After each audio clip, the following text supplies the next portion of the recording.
Baik, terima kasih. Langsung saja. Jadi kembali kita katakan ada kaidah hukum mengatakan apa? Ad-daruratu tubihul mahzurat. Ini kaidah hukum usuliyah. Bahkan tuh hadis Nabi mengatakan sebagai acuan hukum dalam hukum Islam.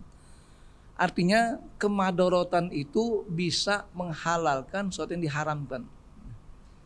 Memang dalam kondisi normal, kondisi sehat semua, nggak ada apa-apa, itu hukumnya minimal makruh, minimal. Sehingga apa? Kecuali mazhab Maliki, semua mazhab yang tiga itu bagi wanita yang bercadar pun dia kalau tawaf, kalau sholat dibuka cadarnya, itu hukumnya, sunnahnya. Tetapi ketika dalam kondisi darurat seperti ini, justru sebaliknya. Kalau memang dipastikan kalau kita nggak pakai masker itu akan terkena pengaruh virus ini, maka jadi terbalik, wajib ketika pakai masker dalam sholat itu.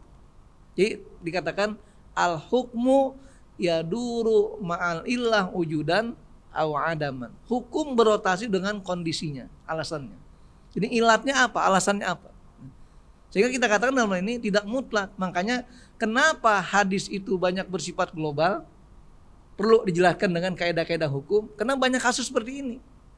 Dan ingat, dalam hukum Islam, yang namanya hukum fikih itu sifatnya law, tahu law, pengandaian. Jadi sebelum kejadian sudah ada dasar hukumnya. Itulah karya ulama terdahulu, para salafus soleh. Maka iseng-iseng kalau kita baca kitab-kitab kuning fikih, kian-kian fikih itu selalu ada kan seandainya terjadi begini, seandainya begitu, seandainya begini. Sudah ada dasar hukumnya. Karena lagi-lagi hukum itu sifatnya memayungi semua aktivitas kita sebagai seorang muslim ini.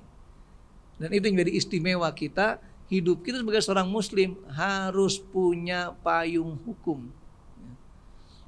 Contoh umpamanya, duduk aja gini.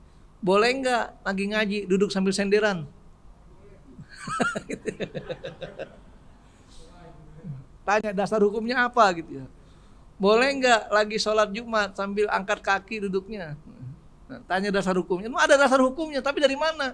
Secara umum ada kaidah-kaidah hukumnya. Nah, ini prinsip seperti itu. Makanya saya katakan, kalau seandainya orang ikut pengajian hanya untuk menjadi ketenangan hati, maka jangan dibangunin kalau dia tidur. Ya gitu ya.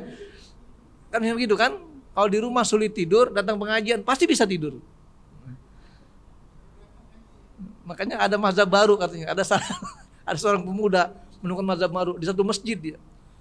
Kok ada cara baru di masjid ini sholat Jumatnya? Enggak ada azan, enggak ada qomat atau berdiri sholat. Enggak ada khutbahnya juga. Orang datang langsung tidur dia. Atau pas bangun dibangun sholat gitu, dia berdiri. Kok sholat Jumat sih enggak ada khutbahnya gitu. Nah, kenapa? Karena dia kita ketiduran gitu. Jadi prinsipnya harus punya dasar hukumnya itu. Jadi prinsipnya boleh saja bahkan menjadi wajib kalau memang betul-betul dipastikan kalau tidak begitu akan terkena pengaruh penyakit tersebut. Maka sekarang kondisinya tergantung wilayah masing-masing. Dan ini kan kenapa harus pakai masker? Karena khawatir ada droplet ya yang suka bertebaran. Kayak saya ngomong begini, dropletnya sampai kemana nggak tahu ini. Tapi kan karena virus ini tipikalnya dia tidak terbang dengan udara gitu ya. Tapi sekarang dikembangin lagi, katanya ada yang COVID tipe G ya. Itu yang bisa masuk kemana. Sampai sekarang masker pun dikasih peraturan. Bukan masker yang seperti scuba. Jadi pakai masker bengkoang aja mentimun. Jadi boleh saja dalam hal ini tidak masalah. Apalagi kita katakan melihat kondisi kondisinya masing-masing. Kalau memang dalam keadaan normal itu makruh memang.